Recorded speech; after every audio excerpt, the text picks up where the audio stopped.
একজন মুমিন অপরজন মুমিনের জন্য হলো আয়না স্বরূপ। আপনি যখন আয়নার সম্মুখে দাঁড়াবেন তখন আয়নাতে কি লেগে আছে, আপনার মুখে কি লেগে আছে, কোথায় কি আছে যেন আয়না আপনাকে বলে দেবে, অন্য কাউকে বলবে না। তো মুমিন যে হবে অপর মুমিনের জন্য আয়না স্বরূপ হবে। আব্দুল কাইয়ুম, আমি আপনাদের সম্মুখে 2 ঘন্টা আলোচনা করলাম, আমার দ্বারাতে কি ভুল হলো আমি আব্দুল কাইয়ুম নিজেই যেন জানতে পারলাম না। আপনি গ্রামে চায়ের দোকানে একেবারে সারা গ্রামবাসীকে জানিয়ে দিলেন, তার মানে এটা ইমানদারের কোনো দিন পশ্চিম কালো মুমিনের এটা গুণ হতে পারে না। মুমিন কি হবে? আল্লাহর নবী বলেছেন, বুখারীর হাদিস 13 নম্বর হাদিস, আল্লাহর নবী বলেছেন, লা ইউমিনু আহাদুকুম হাত্তা ইউহিব্বা লিআখিহি মা তুহিব্বু লিনাফসিহি। ঈমানদার সেই ব্যক্তি নিজে যেটা পছন্দ করবে সেটা তার ভাইয়ের জন্য সেটা পছন্দ করবে। মুমিন সেই ব্যক্তি নিজের জন্য যেটা পছন্দ করবে তার ভাইয়ের জন্য সেটা পছন্দ করবে। আর একটা হাদিস দেখেন, তিরমিজি শরীফের হাদিস 2305 নম্বর হাদিস, হযরত আবু হুরায়রা রাদিয়াল্লাহু তাআলা আনহুর হাতটাকে নবীজি এইভাবে ধরেছিলেন। আল্লাহর নবী হযরত আবু হুরায়রার হাতটাকে এইভাবে ধরার পর আবু হুরায়রাকে 5টি কথা বলেছিলেন।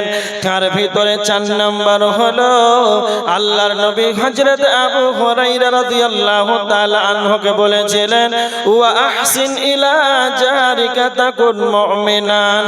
আবু হুরায়রা, তুমি তোমার প্রতিবেশীর সঙ্গে সৎ আচরণ করো, তুমি তোমার প্রতিবেশীর সঙ্গে সৎ ব্যবহার করো, তাকুন মুমিনান, তবেই তুমি মুমিন হয়ে যাবে। যদি খালি আপনি ঈমানদার হন, যদি আপনি ঈমানদার মুমিন হন, তাহলে আপনাকে পাড়া প্রতিবেশীর সঙ্গে সৎ আচরণ করতে হবে। 5 নম্বর আল্লাহর নবী বলেছিলেন আবু হুরায়রাকে, ওয়াহিব্বা লিন-নাস মা তুহিব্বু লিনাফসিহি। আবু হুরায়রা, তুমি যেটা পছন্দ করবে সেটা তুমি অন্যদের জন্য সেটা পছন্দ করে নেবে। তুমি যেটা পছন্দ করবে অন্যদের জন্য সেটা তুমি পছন্দ করে নেবে। তার মানে হাদিস দুটাকে একসঙ্গে প্রয়োজন করে নেন। আপনি মুমিন হলে নবীজি বলেছেন, যেই ব্যক্তি মুমিন হবে নিজে যেটা পছন্দ করবে তার ভাইয়ের জন্য সেটা পছন্দ করবে, নিজে যেটা পছন্দ করবে অন্যদের জন্য সেটা পছন্দ করবে। একটা তিরমিজির হাদিস আর একটা হলো বুখারীর হাদিস। 2টা হাদিসকে যদি আমরা আজ থেকে আমল করে নিই তাহলে গাড়িতে, টুকটুকিতে, বাসে, ট্রেনে, প্লেনে, এয়ারপোর্টে, স্টেশনে, বাড়িতে কোথাও যেন বিভেদ হবে না, কোথাও যেন মুমিন বিচ্ছেদ হবে না। সব চাইতে কাছের নিকট আত্মীয়কে না, তো সব চাইতে কাছের নিকট আত্মীয় হলো ভাই। আর বর্তমান সমাজে মানুষ ভাই ভাইকে যেন রক্তাক্ত করে দেয়, ভাই ভাইকে যেন হত্যা করে দেয়। কেন কেন কেন? আপনারা হলেন 2 ভাই, বড় ভাই ভালো জমিগুলোকে নিয়ে নাই, নিজের ভাইকে যেন নোংরা খারাপ জায়গাগুলো, পচা জায়গাগুলো দিয়ে দেয়। তার মানে নিজে ভালো বুঝলো, ভাইয়ের জন্য সেটা ভালো বুঝলো না। এই কারণে হাদিসকে না মানার কারণে ভাই ভাবেই যেন আত্মীয়তার সম্পর্ক যেন বিচ্ছিন্ন হয়ে যায়। হাদিস না মানার কারণেই ভাই যেন রক্তাক্ত হয়ে যায়, ভাইকে আত্মীয়কে যেন হত্যা করে দেয়। কেন? আমরা হাদিসগুলোকে না মানার কারণে। তার মানে আজ থেকেই যদি আমরা হাদিসগুলোকে মেনে নিই, আমি যেটা পছন্দ করব ভাইয়ের জন্য করব, আমি যেটা পছন্দ করব অন্যদের জন্য করব। তবে ট্রেনে, গাড়িতে, বাসে, এয়ারপোর্টে, স্টেশনে চলাফেরা, লেনদেন, কোথাও যেন ভাই ভাই, মমিন মমিন, কোথাও যেন বিভেদ হবে না, কোথাও বিচ্ছেদ হবে না, কোথাও মারপিট হবে না, যদি কালে আমরা রাসূলের হাদিসগুলোকে আমরা মেনে চলি। আজকে আমাদের সমাজে ভাই নিজের আত্মীয়, নিকটবর্তী কাছের আত্মীয়, এর করতে আত্মীয় কে, তারপরে ভাইকে কি করে হত্যা করে দেয়, কারণ হাদিসগুলো আমরা মানতে পারি না। এই কারণে এবার দেখেন ইমানদার আপনি কি করে বুঝতে পারবেন, ইমানদারের কি বৈশিষ্ট্য আছে? না তো ইমানদার যে হবে, ইমানদারের সঙ্গেই বন্ধুত্ব করবে। এর প্রমাণ সূরা আল ইমরান 28 নম্বর আয়াতের ভিতর আল্লাহ বলেছেন, বিসমিল্লাহির রহমানির রহিম, লা ইয়াত্তাখিযুল মুমিনুনাল কাফিরিনা আউলিয়া মিন দুনিল মুমিনিন। আল্লাহ সুবহানাহু ওয়া তাআলা বলেছেন, মুমিন যে হবে মুমিনের সঙ্গেই বন্ধুত্ব করবে। তো আল ইমরান সূরার 28 নম্বর আয়াতের ভিতর আল্লাহ বলেছেন, মুমিনগণ যেন অন্য মুমিনকে ছাড়া, ইমানদার যেন অন্য ইমানদারকে ছাড়া কাফেরের সঙ্গে যেন বন্ধুত্ব না করে। যদি কাল ইমানদারকে বাদ দিয়ে কাফেরের সঙ্গে যদি বন্ধুত্ব বাঁধিয়ে দেয়, তো আমার আল্লাহ বলেছেন, ওয়া মাইয়া ফাআল যালিকা, যারা এরকমটা করবে, ফালাইসা বিনাল্লাহ, যারা ইমানদারকে বাদ দিয়ে কাফেরের সঙ্গে বন্ধুত্ব করবে, তো আমার আল্লাহ বলছেন, যেই ব্যক্তি এইরকম কাজ করবে তাদের সঙ্গে আল্লাহর কোনো রকম সম্পর্ক থাকবে না। সম্পর্ক আল্লাহর সঙ্গে বান্দার সম্পর্ক ছিন্ন হয়ে যাবে।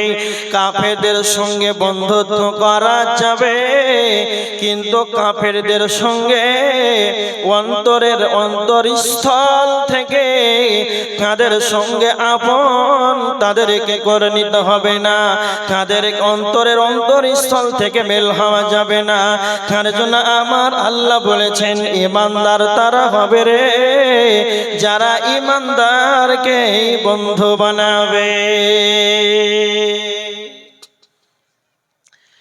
যদি কালে আপনার ইমানদার বন্ধু থাকে, তাহলে আপনার কি লাভ হবে? যতগুলো বাজারে মার্কেটে ঘুরছে, আর আপনারা যতজন আমার সম্মুখে বসে আছেন, যদি কালে বলি এশারের সালাত বা কয়জন আদায় করেছে? যার বন্ধু ভালো হয় সেই মসজিদে যায়, আর যার বন্ধু খারাপ, ওই বাজারে ঘোরা বন্ধু থাকে, ওকে বাজারে নিয়ে যায়। যদি আপনার ইমানদার 5 ওয়াক্তের নামাজি যদি বন্ধু হয়, তাহলে আপনাকে সালাতের কথা বলবে, ইবাদতে আপনার সুবিধা হবে। নচেত ওই চিটার বাটপার বাজারে ঘোরা যদি বন্ধু থাকে, তাহলে আপনার আমলকে ধ্বংস করে দিবে। এবার দেখেন ইমানদার কি করে আপনি বুঝতে পারবেন, আর ইমানদারের কি বৈশিষ্ট্য পাওয়া যাবে? তো আল্লাহ বলেছেন সূরা তাহরিম 6 নম্বর আয়াত, আল্লাহ বলেছেন, ইয়া আইয়ুহাল্লাযীনা আমানু কু আনফুসাকুম, আল্লাহ বলেছেন কু আনফুসাকুম ওয়া আহলিকুম নারা। আল্লাহ সুবহানাহু ওয়া তাআলা বলেছেন, ইমানদার যে মুমিন যে হবে, সে নিজে জাহান্নাম থেকে বাঁচবে, আহলকে বাঁচাবে। কেননা আমার আল্লাহ বলেছেন, হে ইমানদার গণ মুমিন সকল, তুমি নিজে জাহান্নাম থেকে বাঁচো এবং তুমি তোমার আহল পরিবারকে জাহান্নাম থেকে বাঁচাও। মুমিনের গুণ হবে, মুমিনের বৈশিষ্ট্য হবে যে নিজে জাহান্নাম থেকে বাঁচবে এবং তার আওলাদ সন্তান তার আহাল পরিবার মেয়ে ছেলে স্ত্রীকে তার পরিবারকে জাহান্নাম থেকে বাঁচাবে। আজকে বর্তমান দেখেন যারা বাঁচায় না, আর কিছু কিছু মানুষ নিজে জাহান্নাম থেকে বাঁচে। কিছু কিছু ইমানদার দেখেন কেমন আছে, 60 বছর হয়ে গেল, হাজী আব্দুল সাত্তার 50 বছরে হাজী হয়েছে, হজ করে বাড়ি এসেছে। হাজী আব্দুল সাত্তারের 60 বছর হয়ে গেল, কনকনে শীতের রাত্রিতে গভীর রাতে ঠান্ডা পানিতে যেন উজু করে নাই। ঠান্ডা পানিতে উজু করার পর তাহাজ্জুদের সালাত আদায় করে মসজিদে চলে যায়। মসজিদে সালাত আদায় করলো, তাহাজ্জুদের সালাত আদায় করলো। তারপরে যখন ফজরের আজান হয়ে গেল, ফজরের ফজর সালাতের পূর্বেই 2 রাকাত সুন্নাত আদায় করলো। কেন? ফজরের আগে যেই ব্যক্তি 2 রাকাত সুন্নাত আদায় করবে, ফজরের আগে ফজর সালাতের আগের 2 রাকাতের সুন্নাতের কতটা মূল্য রয়েছে। আল্লাহর নবী বলেছেন, রাকাতুল ফজরি খায়রুম মিনাদ দুনিয়া ওয়া মা ফিহা। ফজরের আগে 2 রাকাতের সুন্নাতের কতটা মূল্য রয়েছে। আসমানের নিচে জমিনের উপরে, আসমানের নিচে জমিনের উপরে যত যা কিছু আছে, দুনিয়ার বুকে যাবতীয় যা আছে, সব চাইতে দুনিয়ার মধ্যে এখানে যা আছে তার চাইতে মূল্যবান হলো ফজরের 2 রাকাত সুন্নাতের তা মূল্য রয়েছে। হাজী আব্দুল সাত্তার তাহাজ্জুদের সালাত আদায় করলো, কেন না তো জাহান্নাম থেকে বাঁচার জন্য। ফজরের আগে 2 রাকাত সুন্নাত আদায় করলো, ফজরের সালাত আদায় করলো জামাতের সঙ্গে। এবার যখন হাজী সাহেব বয়স্ক বার্ধক্য মানুষ যখন বাড়ি চলে যায়, বাড়ি যাওয়ার পর একবার মুখে উচ্চারণ করে বলল না, আর ছেলে মেয়েদেরকে বলল না, আব্দুল্লাহ, আব্দুর রহমান বেটা ও সালাত আদায় কর। তার মেয়েদেরকে বলল না, 30 বছরের নবজুয়ান ছেলে শুয়ে রয়েছে, 20 বছরের যুবতী মারিয়াম যেন তার মেয়ে শুয়ে আছে। একবার মুখে উচ্চারণ করে বলল না, আর ছেলে মেয়েদেরকে সালাতের কথা বলল না। মানে নিজেরা 3টার সময় উঠেছে জাহান্নাম থেকে বাঁচার জন্য, কিন্তু তার আহাল পরিবারকে জাহান্নামের দিকে ঠেলে দিল। আপনি এমন একজন পিতা যার জন্য আপনি মাথার ঘামকে পায়ে ফেলে, যার জন্য আপনি মাথার ঘামকে পায়ে ফেলে দিয়ে, যার জন্য আপনি ইনকাম করে যেই ছেলে মেয়েদেরকে মুখে অন্ন তুলে দিয়েছেন, সেই ছেলে মেয়েদেরকে খাবার তুলে দিয়েছেন, এতটা মায়া, এতটা মহব্বত, এতটা যেন ভালোবাসা, কিন্তু একবার কি ভেবেছেন নিজের সন্তানের কতটা মায়া? নিজের ছেলে মেয়েদের শরীর ব্যথা হলেই যেন আপনার ব্যথা হয়, কখন হাসপাতাল নিয়ে যাব, এইরকম এত বেদনা। কলিজার টুকরা সন্তান নিজে জাহান্নাম থেকে বাঁচলেন, কিন্তু আপনার ছেলেটা যে জাহান্নামের দিকে চলে গেল, আপনি যে একবারও সালাতের কথা বললেন না, নিজেই জাহান্নাম থেকে বেঁচে আহাল পরিবারকে জাহান্নামে ঠেলে দিলেন। এটা কোনোদিন ইমানদারের আলামত হতে পারে না, এটা কোনোদিন মুমিনের বৈশিষ্ট্য হতে পারে না। কেন? বুখারীর হাদিস, আল্লাহর নবী বলেছেন, আলা কুল্লুকুম রাইন ওয়া কুল্লুকুম মাসউলুন আন রাইয়াতিহি। প্রত্যেকেই নিজ নিজ দায়িত্বশীল, কাল কিয়ামতের ময়দানে আপন আপন দায়িত্ব সম্পর্কে কিয়ামতের ময়দানে জিজ্ঞাসিত করা হবে।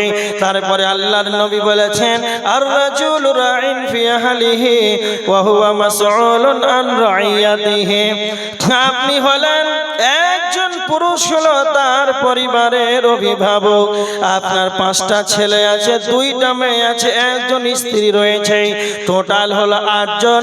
এই 8 জন যে আপনার অধীনস্থ রয়েছে, এই আপনার 8 জন যারা আপনার অধীনস্থে যারা রয়েছে, এই অধীনস্থদের সম্পর্কে কাল কিয়ামতের ময়দানে জবাব দিতে হবে। যদি কালে আপনি সালাত আদায় করে আর ছেলে মেয়ে যদি না করে, কিয়ামতের ময়দানে এই ছেলে মেয়ে সম্পর্কে আপনাকে জিজ্ঞাসিত করা হবে, কেন আপনি হলেন তাদের অভিভাবক, কেন আপনি হলেন তাদের মালিকানা সূত্রে আপনি রয়েছে। যদি আপনি নিজে জাহান্নাম থেকে তার ছেলেদেরকে যদি আপনি জাহান্নামে ঠেলে দেন, এটা কোনোদিন মুমিনের বৈশিষ্ট্য হতে পারে না। তার জন্য আমার আল্লাহ বলেছেন, ইয়া আইয়ুহাল্লাযীনা আমানু কু আনফুসাকুম ওয়া আহলিকুম নারা।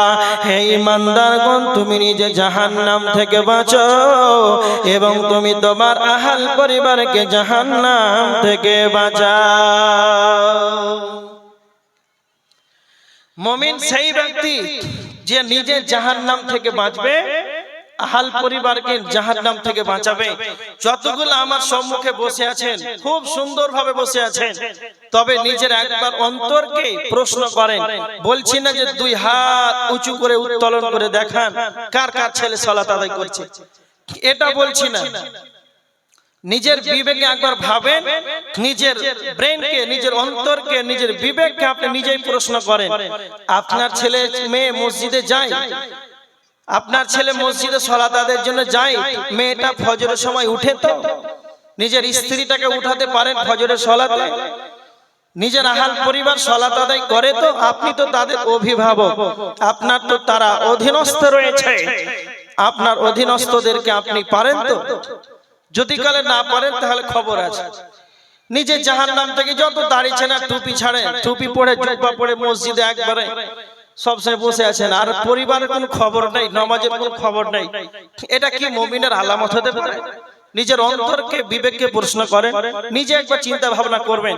ফজর থেকে কি করবেন সেটা আপনার ব্যাপার, আর বলার দরকার নেই। এবার দেখেন, মুমিন যে হবে সে মরণকে স্মরণ করবে বেশি বেশি করে, জাহান্নাম থেকে বাঁচবে আর মরণকে বেশি বেশি করে স্মরণ করবে। এরপর সবচাইতে চালাক, সবচাইতে বুদ্ধিমান মুমিন, সবচাইতে বুদ্ধিমান ঈমানদার কে? না তো যে ব্যক্তি মরণকে বেশি স্মরণ করে। এর প্রমাণ ইবনে মাজাহ শরীফের হাদিস 4259 নম্বর হাদিস। আল্লাহ রাসূল সাল্লাল্লাহু আলাইহি ওয়াসাল্লামের কাছে আনসারীদের এক ব্যক্তি এসে প্রশ্ন করলেন, আল্লাহর নবী আপনি বলেন সবচাইতে ভালো ঈমানদার কে, উত্তম মুমিন কে? তা আল্লাহ রাসূল প্রথমবার বললেন আহসানুহুম খুলুকান, যার চরিত্র ভালো সেই হচ্ছে উত্তম মুমিন। আবার নবীজিকে প্রশ্ন করলেন ফাইয়ুল মুমিনিনা কিয়াসু, আল্লাহর নবী সবচাইতে বুদ্ধিমান ঈমানদার কে? আল্লাহর নবী তখন বললেন আকসারুহুম লিল মাউতি যিকরা, যেই ব্যক্তি বেশি বেশি করে মরণকে স্মরণ করবে সেই ব্যক্তি হলো সবচাইতে চালাক। যেই ব্যক্তি বেশি বেশি মরণকে স্মরণ করবে সেই ব্যক্তি হলো সবচাইতে বুদ্ধিমান ঈমানদার। তো আল্লাহর নবী মরণকে স্মরণ করার কথা বলেছেন।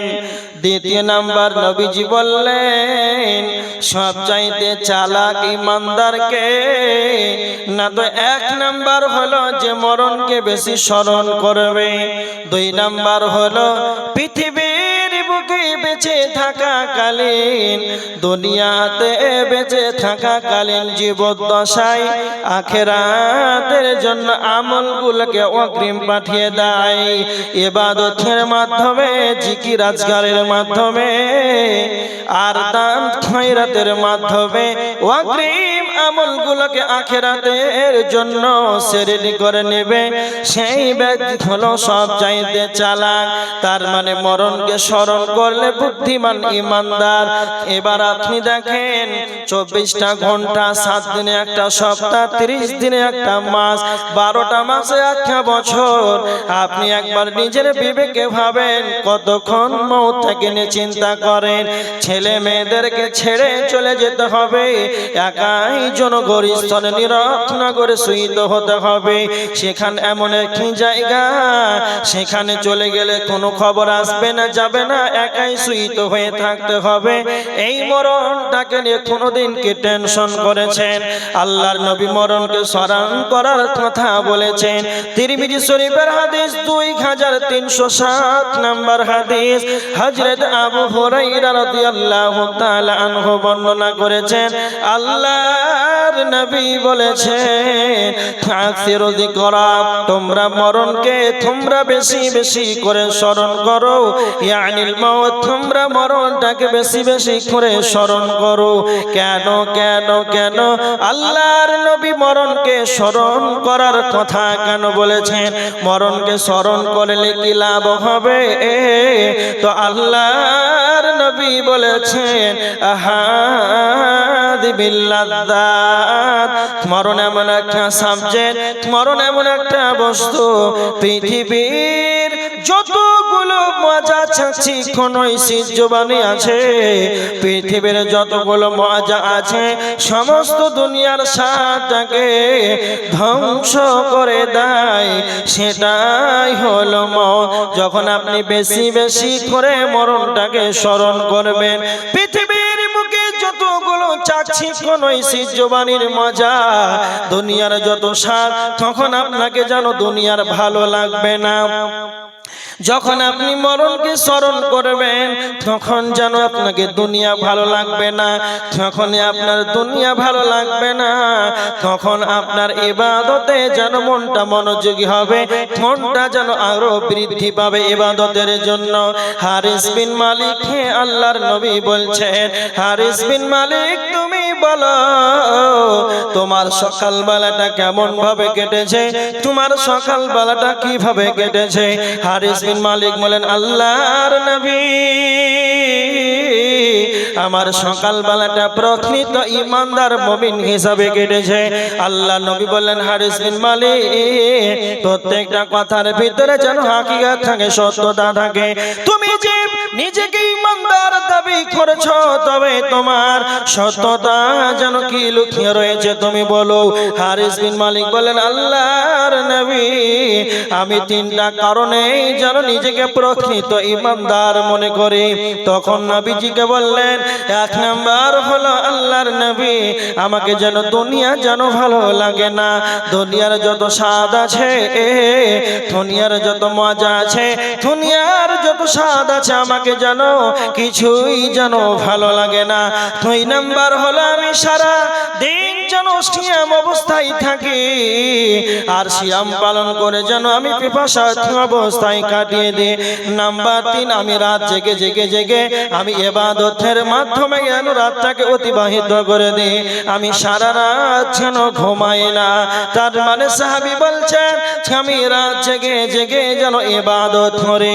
তার মানে সাহাবী বলতে চাইছেন, আমি রাত থেকে জেগে জেগে ইবাদত করি, রাত্রিটাকে বেশিরভাগ সময় ইবাদতের মাধ্যমে কাটিয়ে দিই।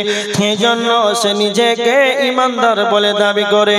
আপনি নিজেকে ইমানদার বলে দাবি করেছেন, ইশার সালাত আদায় করলেন, আবার ফজর হবে, আপনি আবার উঠলেন, ইমানদার যেন সারা রাত ঘুমাতে পারে না।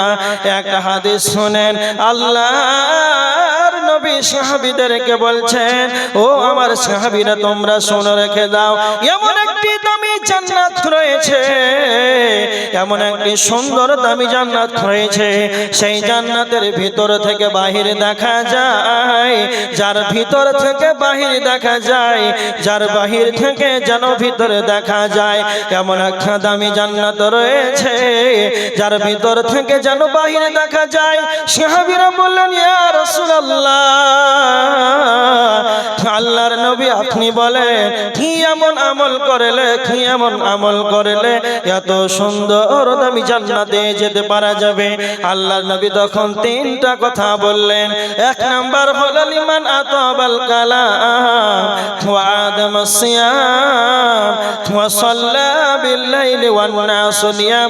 নবীজি বললেন এক নাম্বার, যার মুখের ভাষা ভালো হবে, যার মুখের ভাষা নরম হবে, যার মুখের ভাষা ভালো হবে, সে এত সুন্দর দামি জান্নাতের ভিতরে চলে যাবে। দুই নাম্বার ওয়া আদামাস সিয়াম, যারা বেশি বেশি করে সিয়াম পালন করবে, ফরজ সিয়াম ব্যতীত নফল সিয়াম অন্যান্য মাসে যেন বেশি বেশি করে নফল সিয়াম পালন করবে। নাম্বার তিন নবীজি বললেন মুসাল্লা বিল লাইল, রাত্রিতে বেশি বেশি করে ইবাদত করবে। ওয়ান নাস নিয়াম, মানুষ যখন ঘুমিয়ে যায়, আপনাদের বাগিচাপুরে সারা গ্রামবাসী যেন ঘুমায়, কেউ যেন জেগে নাই। রাত 2টার সময় এক একক্ষণ করে শীত রাত্রিতে যেন আপনি উজু করে মসজিদে চলে গেলেন নীরব নগরে, সেই জায়গাতে কেউ নাই, সারা গ্রামবাসী যেন ঘুমিয়ে গিয়েছে, ওই সময় আপনি বেশি বেশি করে ইবাদত করবে। যেই ব্যক্তি এইরকম ভাবে ইবাদত করবে, সেই ব্যক্তি এত দামি জান্নাতে চলে যাবে। তার মানে একটা দেখেন, যারা ইমানদার হবে এরা সারা রাত যেন ঘুমাতে পারে না। আমার আল্লাহ সুবহানাহু ওয়া তাআলা বলেছে সূরা জারিয়াতের 17-18 নম্বর আয়াত, কানু কালিলাম মিনাল লাইলি মা ইয়াহজাউন। যারা ইমানদারের দুইটি গুণ আল্লাহ বর্ণনা করেছেন। আল্লাহ সুবহানাহু ওয়া তাআলা মুমিনের দুইটি গুণাগুণ বর্ণনা করেছে সূরা জারিয়াতের ভিতরে, কানু কালিলাম মিনাল লাইলি মা ইয়াহজাউন। যারা ঈমানদার হবে এরা যেন সারা রাত যেন ঘুমাতে পারে না।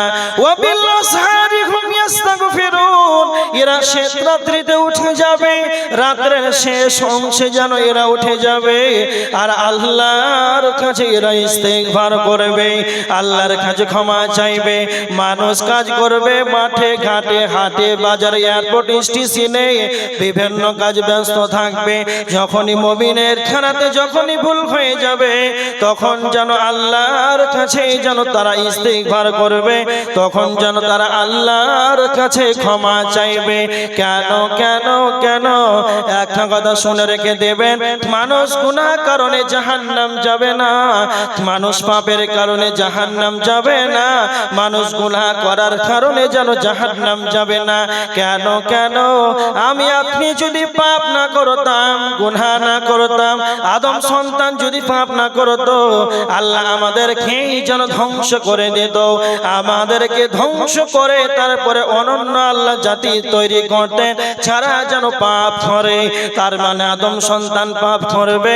বিশ্ব নবী নবী মুহাম্মদুর রাসূলুল্লাহ সাল্লাল্লাহু আলাইহি ওয়াসাল্লাম বলেছেন প্রত্যেকটা আদম সন্তানই তো পাপী, কিন্তু মিশকাতের হাদিস নবীজি বলেছেন সবচাইতে উত্তম পাপী কে, সবচাইতে উত্তম পাপী কে, ওয়া খায়রুল খাতাইন আত-তাওয়াবুন, ক্ষমা চাইবে, পাপ করার পর আল্লাহর কাছে ইস্তেগফার করবে।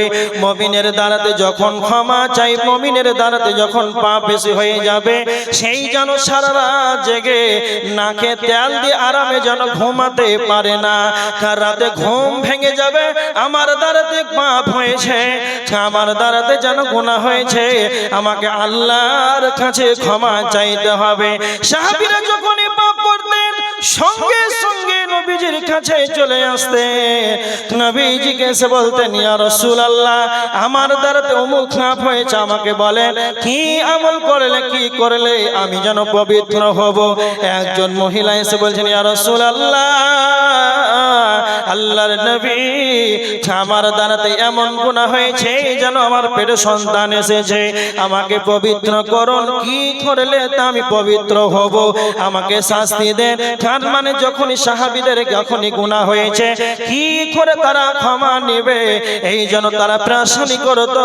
আজকে আমরা সমাজের মুসলমান, আমাদের দ্বারাতে ভরি ভরি ডানে বামে পিছনে আমাদের গুনাহ আর গুনাহ, কিন্তু একবার যেন আমরা ইস্তিগফার করতে পারলাম না, একবার যেন আমরা তওবা করতে পারলাম না।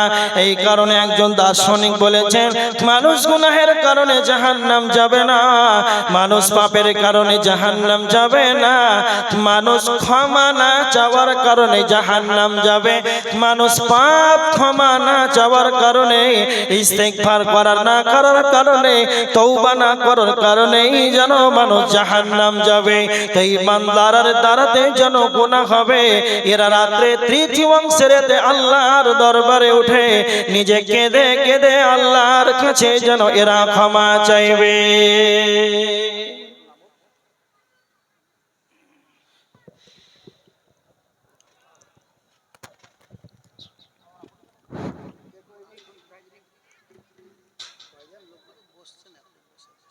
আসসালামু আলাইকুম।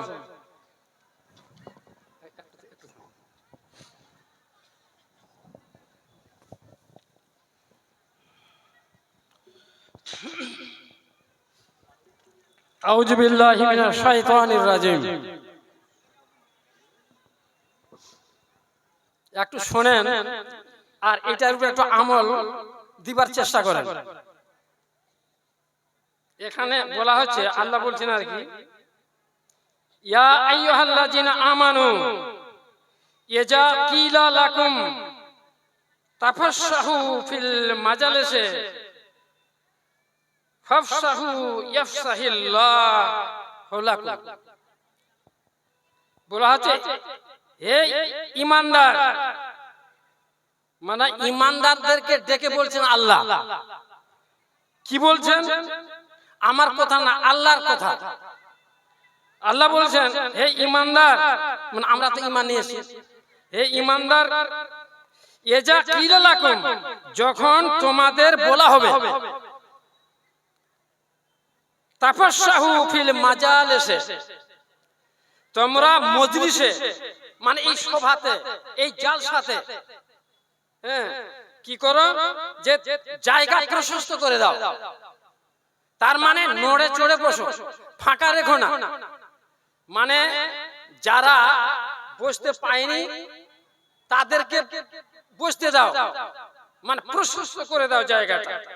তাফাসসাহু ফিল মাজালিসি, এই মজলিসে জায়গা করে দাও তাদের। তো দেখছি আমি যে জায়গাতে অনেক ফাঁকা আছে, ওগুলাতে আসতে পারেন, আর নড়ে চড়ে একটু বসে মানে ফিল আপ করতে পারেন। আল্লাহ বলেন,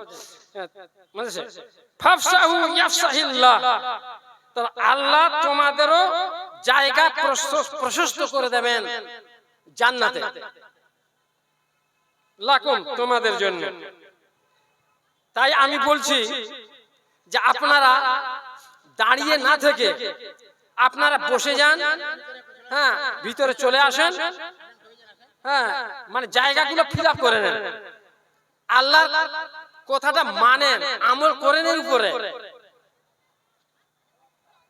দাঁড়িয়ে থাকবেন না। বলুন।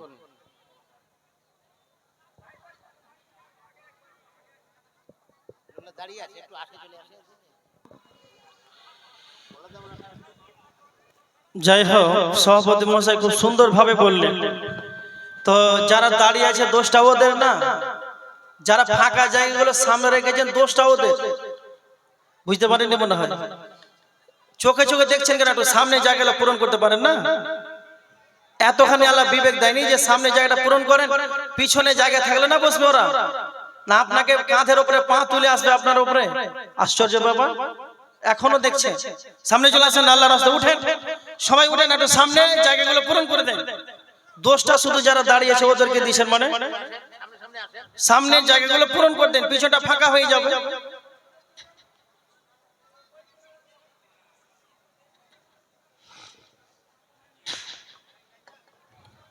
যাই হোক, আপনারা হই হাল্লা করিয়েন না।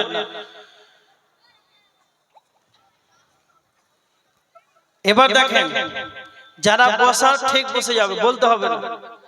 আর যারা দাঁড়িয়ে আছে ওর কোম্পানি সেট, ওর ব্যবসায় ওই সারা জীবন দাঁড়িয়ে থাকবে যেখানে যাবে।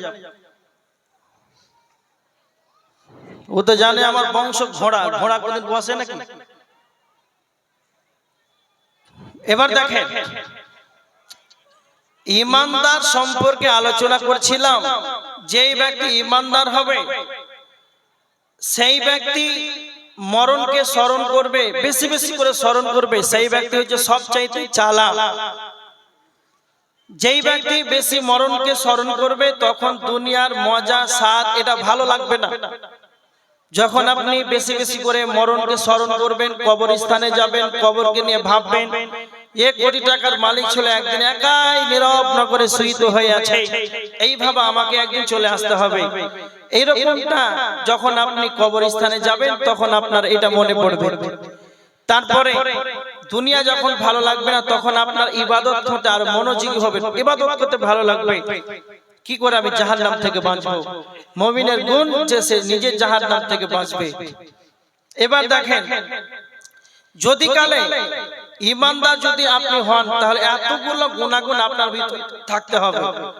আর কি গুণ থাকতে হবে সেটা হলো বুখারীর 15 নম্বর হাদিস। আল্লাহ রাসূল সাল্লাল্লাহু আলাইহি ওয়াসাল্লাম বলেছেন, বুখারীর 15 নম্বর হাদিস, আনাস রাদিয়াল্লাহু তাআলা আনহু বর্ণনা করেছেন। আল্লাহ রাসূল বলেছেন, লা ইউমিনু আহাদুকুম হাত্তা আকুনা আহাব্বা ইলাইহি মিন ওয়ালিদিহি ওয়া ওয়ালাদিহি ওয়ান নাসি আজমাইন। আল্লাহ রাসূল সাল্লাল্লাহু আলাইহি ওয়াসাল্লাম বলেছেন, সেই ব্যক্তি ততক্ষণ পর্যন্ত ঈমানদার হতে পারে না যতক্ষণ পর্যন্ত তার সন্তান, তার পিতা, যতগুলো তার আত্মীয়, তার বন্ধন আছে, আপনার জীবদ্দশায় জীবনে যতগুলো আত্মীয় আছে সব চাইতে কাছের নিকট আত্মীয় ভাবতে হবে আল্লাহ রাসূলকে।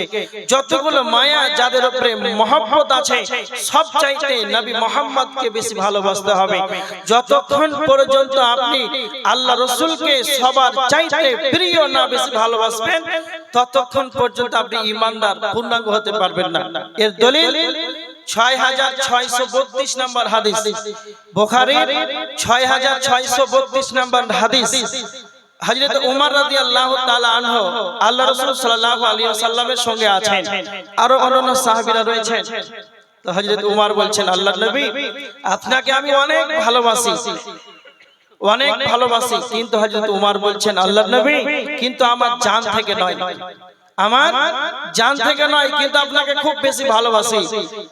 আল্লাহর নবী বললেন, উমর ওই ব্যক্তি ততক্ষণ পর্যন্ত পূর্ণাঙ্গ ঈমানদার হতে পারে না যতক্ষণ পর্যন্ত তার যতগুলো আত্মীয়তার বন্ধন আছে, যতগুলো মহব্বত, পৃথিবীতে ভালোবাসার আকর্ষণ রয়েছে, সব চাইতে আমাকে নবী মুহাম্মদকে না বেশি ভালোবাসবে, এমনকি তোমার নিজের জান চাইতে আমাকে না বেশি ভালোবাসবে, ততক্ষণ পর্যন্ত তুমি ঈমানদার হতে পারবে না। আমরা কতটুকু ঈমানদার, আমরা কতটুকু মুমিন, আমরা নবীজির কতটা প্রেমিক, নবীজিকে কতটা ভালোবাসি আমার দিকে দেখেন। আল্লাহর নবীকে ফ্রান্সের মাটিতে নিয়ে ব্যঙ্গ করা হলো, ভারতবর্ষের মাটিতে একজন মহিলা, তার নাম হলো নূপুর শর্মা, নবীজির ব্যাপারে কুরুচিকার মন্তব্য করেছে। হযরত আয়েশা রাদিয়াল্লাহু তাআলা আনহা এর ব্যাপারে যেন খারাপ মন্তব্য করেছে। বাংলাদেশের মাটিতে আসাদ নূর বেঈমান, বাংলাদেশের মাটিতে আসাদ নূর বেঈমান নবীজির ব্যাপারে খারাপ কুরুচিকার মিথ্যা মন্তব্য করেছে। তার মানে নবীজিকে নিয়ে ফ্রান্সে ব্যঙ্গ করা হলো, ইন্ডিয়ার মাটিতে হলো বাংলাদেশ মুসলিম কান্ট্রি, মুসলমানদের নবীজিকে নিয়ে ব্যঙ্গ করা হলো। তারপরও আমরা, আপনার আমার যেন রক্তটা যেন ব্যাঙের রক্তর মতন ঠান্ডা হয়ে আছে। আমরা একবার যেন মিছিল মিটিং করতে পারলাম না, আমরা একবার যেন যুদ্ধের জন্য দাঁড়াতে পারলাম না। আমাদের নবীকে নিয়ে কেন ব্যঙ্গ করা হবে? যদি খালে নবীজি ব্যঙ্গ করা হয়, তারপরে যেন আপনি আরামে খাওয়া দাওয়া করেন, ঘুমান, আরামে আয়েশ করে, যদি আপনার মনটা যেন একবারও ভারাক্রান্ত না হয়, মনটা যদি একবারও যদি মলিন না হয়, তাহলে আপনি নিজে ভেবে নেন আপনি কত বড় ঈমানদার, আপনার ভিতরে কতটা নবীজির ভালোবাসা রয়েছে। তার মানে এবার দেখেন আল্লাহর নবীর সুন্নাত হলো দাড়ি ছাড়বে, দাড়িকে লম্বা করবে। আমরা বর্তমান সমাজের মুসলমান রাসূলের উম্মত, দাড়িটাকে যেন আমরা জবাই করে নিই।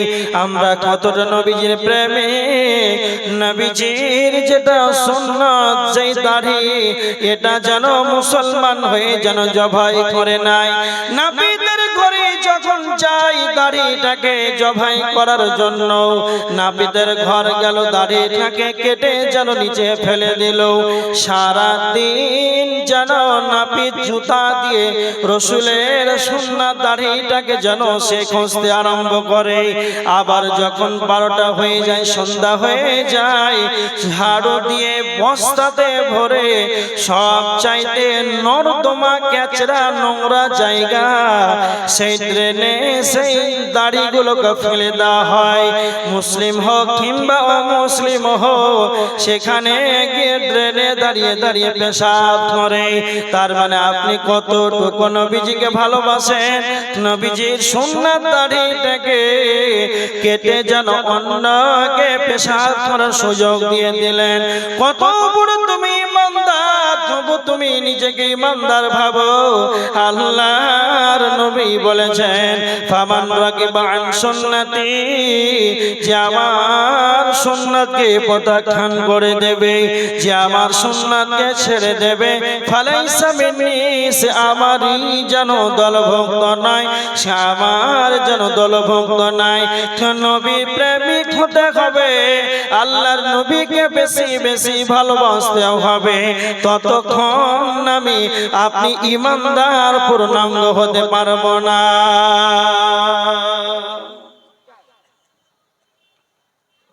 পূর্ণাঙ্গ ইমানদার হতে পারবেন না যতক্ষণ আল্লাহ রাসূলকে না বেশি ভালোবাসবেন। এবার দেখেন, যদি কালে আপনি ইমানদার হন, মুত্তাকি হন, তাহলে আপনার কতটা দাম আপনি জানেন? তা আপনি খবর রাখেন, একটা ইমানদারের কতটা মূল্য রয়েছে। আপনাদের সম্মুখে একটা কথা বলি, একজন ইমানদারের কত দাম আপনারা কেউ বলতে পারবেন? কেউ আছেন, কেউ বলতে পারবেন? কত কোটি টাকা হতে পারে জানা আছে? জানা নাই? একটা আনুমানিক কেউ বলেন এত কোটি টাকা হতে পারে? সুবহানাল্লাহ। একজন ইমানদারের কত দাম, এদিকে দেখেন। আচ্ছা, একটা উদাহরণ দিয়ে, একটা ইমানদারের কত দাম আপনারা বলেন তো। কিয়ামত কখন হবে জানা আছে কারো? জানা নাই। কি বার হবে, বারটা জানেন? শুক্রবারের দিন হবে। মাশাআল্লাহ, শুক্রবারের দিন কিয়ামত হবে। বর্তমান পৃথিবীতে রাষ্ট্র কতটি আছে কারো জানা আছে? দেশ কতটি আছে? 256, 260, 256, 260টাই ধরে। সমস্ত দেশের প্রধানমন্ত্রী, খুব ভালো করে শুনে, শুক্রবারের দিন কিয়ামত হবে আপনারা বললেন, ঠিক আছে। আর 256টি দেশের প্রধানমন্ত্রী বৃহস্পতিবারের রাত্রে আল্লাহকে গিয়ে বলছে, আল্লাহ কালকে তো কিয়ামত হয়ে যাবে। এটা বুঝানোর জন্য বলছি, ভাবেন না বুখারীর হাদিস। সবাই প্রধানমন্ত্রী গিয়ে আল্লাহকে যদি বলে, আল্লাহ কালকে তো কিয়ামত হবে, তো আমাদের যতটি দেশ আছে সমস্ত দেশে টাকা পয়সা, পাউন্ড, রিয়েল, সোনা দানা, হিরে মণি মাণিক্য যা আছে সমস্ত কিছু নিয়ে নে, কিয়ামত করিয়ে না। কথা বলেন, কথা শুনবেন? কথা শুনবেন? কথা শুনবেন না? সোনা দানা, হিরে মণি মাণিক্য, টাকা পয়সা, পাউন্ড, রিয়াল, এগুলা আমার আল্লাহ ছুঁড়ে ফেলে দিবেন, কারো যেন কথা শুনবেন না। বিশ্ব নবী নবী মুহাম্মদুর রাসূলুল্লাহ বলেন সাল্লাল্লাহু আলাইহি ওয়াসাল্লাম, আল্লাহর নবী বলেছেন তিরমিজি শরীফের 2207 নম্বর হাদিস, নবীজি বলেছেন লা তাকুমুস সাআ হাত্তা লা ইউকাল ফিল আরদি আল্লাহ আল্লাহ। ততদিন কিয়ামত হবে না যতদিন আল্লাহ বলার লোক পৃথিবীতে থাকবে। আল্লাহকে ডাকার মতন ঈমানদার ব্যক্তি যতদিন পৃথিবীতে থাকবে, সারা পৃথিবীর যদি মানুষ কাফের হয়ে যায়, সারা পৃথিবীর মানুষ যদি কাফের হয়ে যায়, আপনাদের বাগিচাপুরে জামিয়া মসজিদে একজন ব্যক্তি যদি অন্তরের অন্তরস্থল থেকে ইখলাসের সাথে খলুসিয়াতের সাথে যদি আল্লাহকে ডাকে, আর একটা ঈমানদার যদি পৃথিবীতে থাকে, তাহলে ততদিন যেন কিয়ামত হবে না। তাহলে সারা পৃথিবীর চাইতে টাকা পয়সা যতগুলো আছে সবার চাইতে দাম হলো একজন ঈমানদারের কতটা তাহলে মূল্য রয়েছে, এর কোনো হিসাব এই যেন আসবে না। একজন ঈমানদারের যে কতটা দাম কতটা মূল্য এটা হিসাবে আসবে না, মাথায় কাজ করবে না। তবে একটা ঈমানদারের সম্মানটা কত রয়েছে আল্লাহ সুবহানাহু ওয়া তাআলা বলেছেন সূরা মুনাফিকুনের 8 নম্বর আয়াতের ভিতরে আল্লাহ বলেছেন ওয়ালিল্লাহিল ইজ্জাতু ওয়ালিরাসূলিহি ওয়ালিল মুমিনিন। তিনজনের সম্মান রয়েছে, এই তিনজনের সম্মানকে কেউ কোনোদিন বেইজ্জতি করতে পারবে না, আর কেউ পারে নাই। আল্লাহ বলেছেন তিনজনের সম্মান, এক নাম্বার হলো আল্লাহর সম্মান, দুই নাম্বার নবীজির সম্মান, তিন নাম্বার মুমিনের সম্মান। এটা মুনাফিকরা তা জানে না ঈমানদারের কতটা সম্মান রয়েছে, মুমিনের কতটা ইজ্জত, মুমিনের কতটা সম্মান। যখন একজন ঈমানদারের দুনিয়াতে যখন তার সময় যখন শেষ হয়ে যাবে, একবারে শেষ মুহূর্তে যখন দুনিয়া ছেড়ে পরকাল গমন হবে, যখন তার নিকটে যখন মালাকুল মউত আসবে, মালাকুল মউত আসবে তো সুন্দর আকৃতি নিয়ে যখন মালাকুল মউত ঈমানদারের নিকটে আসবে, তার সম্মানটা শুনে নেন। যখন মালাকুল মউত আসবে মুমিনের নিকটে, জান্নাতের ভিতর থেকে সাদা কাফন, জান্নাতের ভিতর থেকে সুগন্ধিময় একখানা কাফন নিয়ে আসবে মুমিনের নিকটে, জান্নাতের কাফন আনা হবে। দ্বিতীয় নাম্বার ঈমানদারের নিকটে যখন মালাকুল মউত আসবে, তখন ঈমানদারকে জান্নাতের সুসংবাদ দিয়ে দেওয়া হবে। এসে বলা হবে ইয়া আইয়াতুহান নাফসুল মুতমাইন্না, হে ইতমিনান নাফস, হে প্রশান্তময় আত্মা, ইরজিই, ফিরে চলো, ইলা রাব্বিক, তুমি তোমার রবের নিকটে ফিরে চলো। যখনই মুমিনের নিকটে মালাকুল মউত চলে আসবে, তখন যেন তাকে জান্নাতের সুসংবাদ দিয়ে দেওয়া হবে। যখন জান্নাতের সুসংবাদ যখন পেয়ে যাবে, মুমিনেরা এত তাড়াতাড়ি করে বেরিয়ে যাবে, যেমন বোতলের ভিতরে পূর্ণাঙ্গ ফুল পরিমাণ পানি আছে, তা বোতলে টিপিটাকে খুলে দিবেন, হালকা কাত করলেই যেমন বেরিয়ে যাবে। আল্লাহর নবী বলেছেন মশকের পানি যেমন, মশকে পূর্ণাঙ্গ পানি যেমন থাকে, মশকটাকে হালকা কাত করলেই যেমন বেরিয়ে যায়, তো ঈমানদারেরা তাড়াতাড়ি করে তেমন বেরিয়ে যাবে। যখনই মুমিনের আত্মাটিকে বের করা হবে, জান্নাতের সুগন্ধিময় কাফনে তাকে তার আত্মাটিকে রাখা হবে। এত সুন্দরতম, এত সুন্দরময়, এত সুগন্ধিময় আত্মা, আর মালাকুল মউতের সঙ্গে অনন্য জন ফেরেশতারা আসবে আর বলবে এত সুন্দর আত্মাটি কার, আমাকে দাও, আমি যেন উপর দিকে নিয়ে যাব। ভালো আত্মাকে সবাই যেন নিতে চাইবে। অনন্য ফেরেশতারা বলবে আমার আমাকে দাও, আমাকে দাও, আমাকে দাও, আমি যেন উপরের দিকে নিয়ে যাব। যখন উপরের দিকে নিয়ে যাওয়া হবে, আসমানের ফেরেশতারা বলবে এত সুন্দর আত্মাটি কার, না তো তার আব্বার নামটিকে আসমানের উপরে উল্লেখ করা হবে। পৃথিবীর মুখে যাকে ভালো নামে ডাকতো, আব্দুল সত্তারের ছেলে হাজী আব্দুল গাফফার, তার আব্বার নাম ধরে ভালো ভালো নামে যাকে ডাকা হতো, সেই ভালো নামে যেন উপরে থেকে ডাকা হবে। এইভাবে যখন প্রথম আসমানে নিয়ে যাওয়া হবে, বলা হবে আসমানের দরজা খুলে দাও। সঙ্গে সঙ্গে মুমিনের জন্য আসমানের দরজা খুলে দেওয়া হবে। এইভাবে প্রথম, দ্বিতীয়, তৃতীয়, চতুর্থ, পঞ্চম, ষষ্ঠ, সপ্তম, এইভাবে আসমানের দরজা খুলে দেওয়া হবে। সপ্তম আসমানের উপরে রয়েছে ইল্লিন নামক জায়গা। সেই ইল্লিন নামক জায়গাতে তার নামটিকে লোড করা হবে। ইল্লিন নামক জায়গাতে যেন তার নামটাকে লিপিবদ্ধ করা হবে।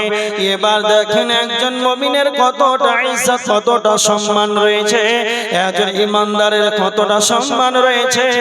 এবার বেঈমানের দেখে, যখনই বেঈমানের নিকটে যখন মালাকুল মাউত যখন চলে আসবে, আর মালাকুল মাউত যেন ভয়ঙ্কর আকৃতি নিয়ে চলে আসবে, মালাকুল মাউতকে দেখে সে যেন ভীতু হয়ে যাবে, তার মনটা যেন ভারাক্রান্ত হয়ে যাবে, সেই যেন হতভম্ব হয়ে যাবে।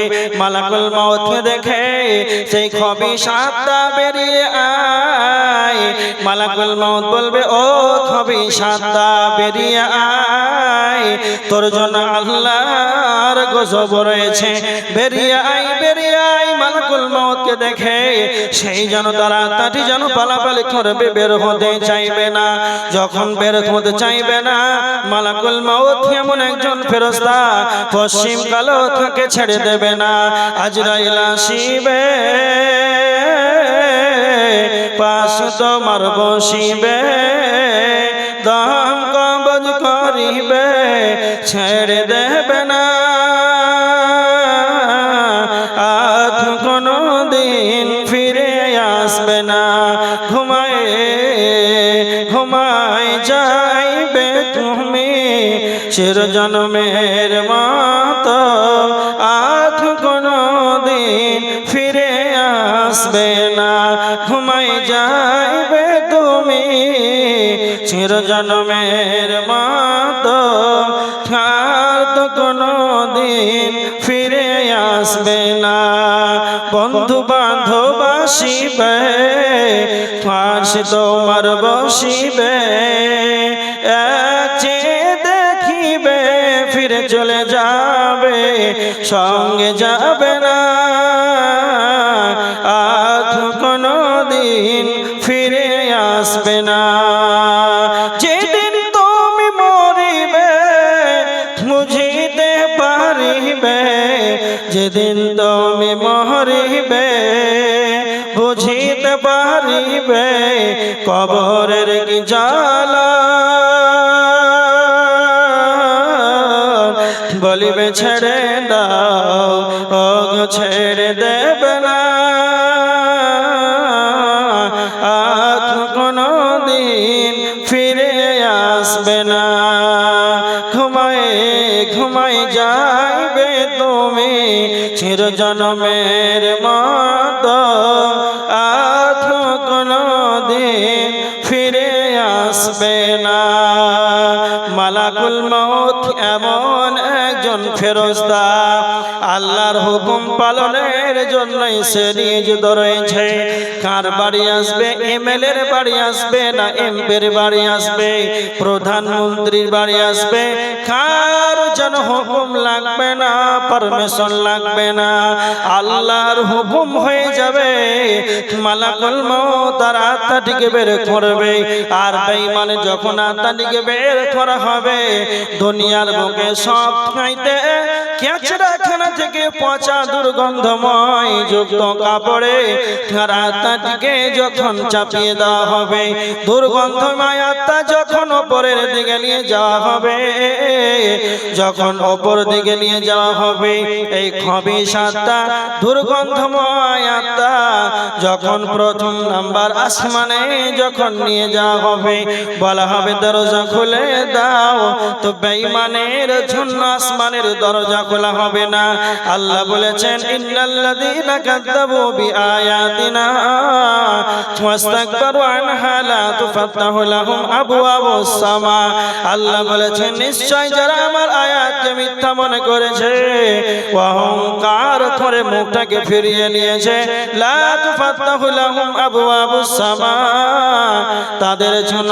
আসমানের দরজা খোলা হবে না কিন্তু ঈমানদারের কতটা সম্মান যে মুমিনের জন্য আসমানের দরজা খোলা হবে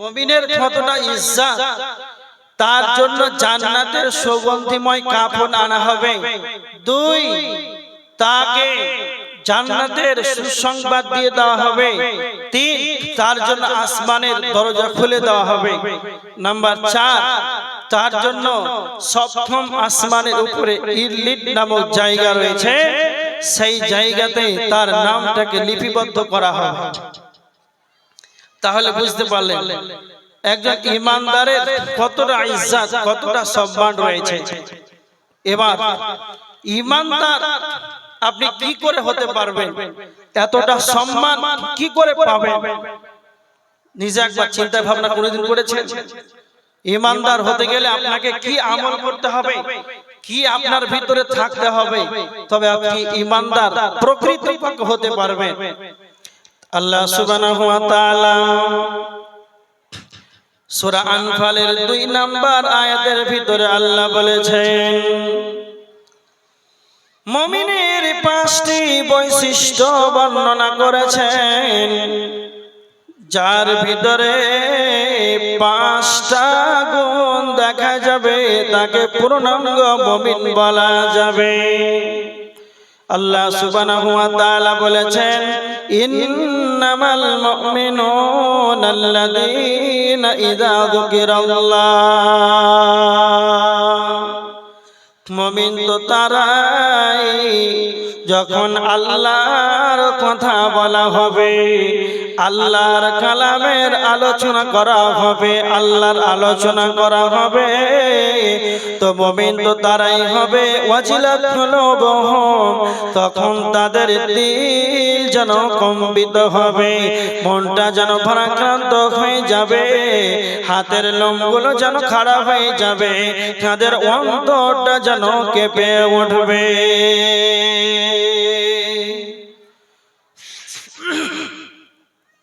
মদিনায় আল্লাহ রাসূল সাল্লাল্লাহু আলাইহি ওয়াসাল্লাম মদিনাতে কোরআনের আলোচনা করতেন হাদিসের কথা বলতেন কিন্তু এক ধরনের এক শ্রেণীর লোক ছিল পশ্চিম কালে এদের কোনোদিন হৃদয়টা কম্পিত হতো না এখনো কিছু কিছু মানুষ আছে জলসার মাহফিলে বসবে চা খাবে দাঁত মেলে মেলে হাসবে অনেক মানুষ আছে জুমার খুতবাতে শুনতে যাবে তারপরে অনেকজন দাঁত মেলে হি হি করে হাসে এটা লক্ষণটা কি কোনোদিন চিন্তা ভাবনা করেছেন কোনোদিন ভাবেননি মদিনাতে এক শ্রেণীর লোক যারা কালামের কথা শুনতো আলোচনার কথা শুনতো আল্লাহর কালামে পশ্চিম কালেও এদের কোনোদিন হৃদয়টা কম্পিত হয়নি তারা কারা না তো এরা হচ্ছে মুনাফিক মুনাফিক ছিল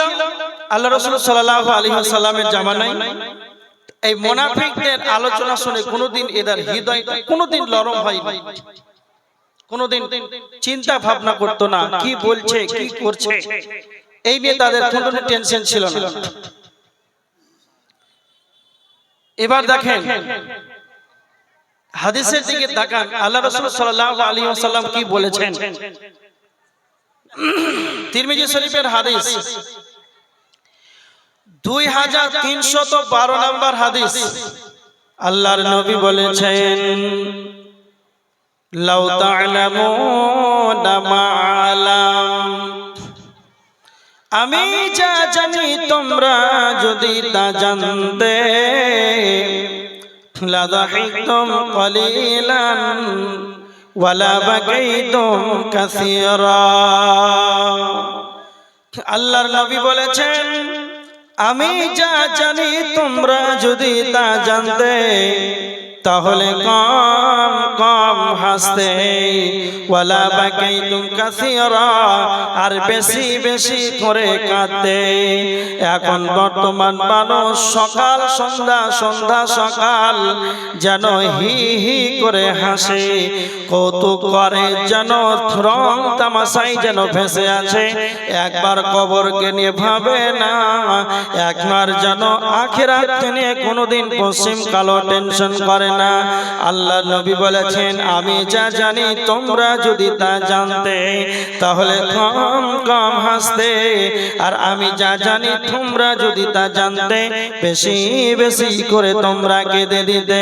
তার মানে এবার দেখেন নবীজি বলেছেন এই হাদিসের ভিতরে, আমি যা জানি তোমরা যদি তা জানতে তাহলে তোমাদের সুন্দরী রমণী বিবি স্ত্রী রয়েছে, এই স্ত্রী যেন তোমাদের বউ তোমাদের কাছে আনন্দ লাগতো না, তোমাদের স্ত্রী যেন তোমাদের ভালো লাগতো না।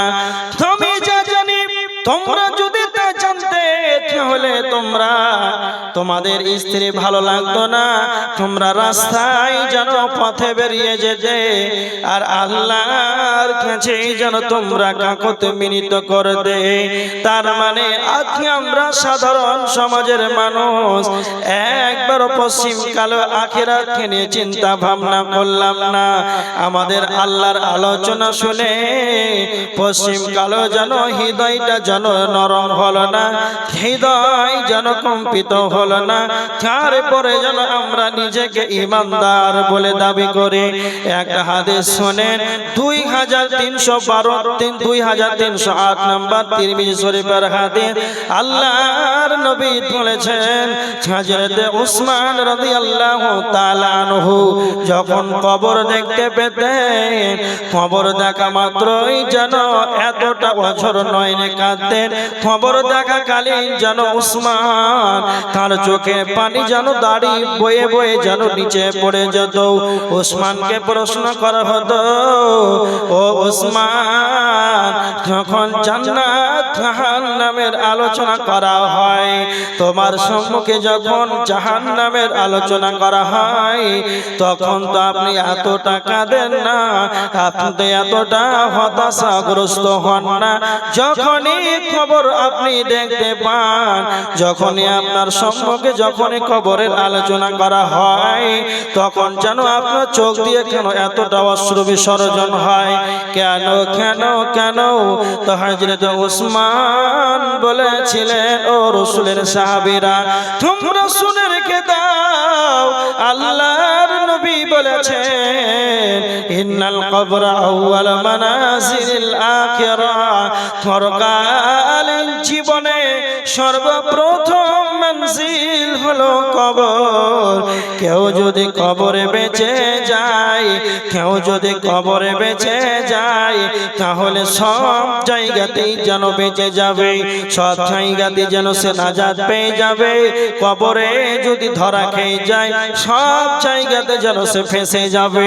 এই জন্য আমি কবরকে নিয়ে চিন্তা ভাবনা করে কয়েকজন সাহাবী জানো এরা জান্নাতের সার্টিফিকেট দুনিয়াতে পেয়েছে, তবুও তাদের অন্তরটা কেঁদেছে, তবুও তাদের কবর দেখলে যেন চোখের পানিতে অঝর নয় যেন ঝরঝর করে দাড়ি ভিজিয়ে ফেলেছে।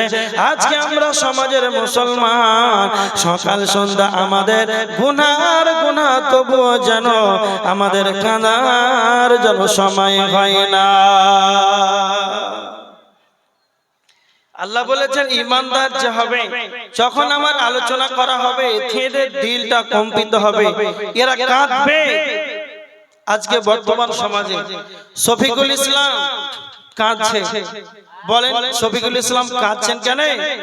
তো ব্যবসায় 1 কোটি টাকা লস, পাটের ব্যবসায়ী কাঁদছে, ট্রাকে আগুন লেগে গেছে, পাট লোড করে গোডাউন যাচ্ছিল ওজন দিবে, আগুন ধরে গোটা পাট গোটা গাড়ি সব শেষ, এই জন্য কাঁদছে।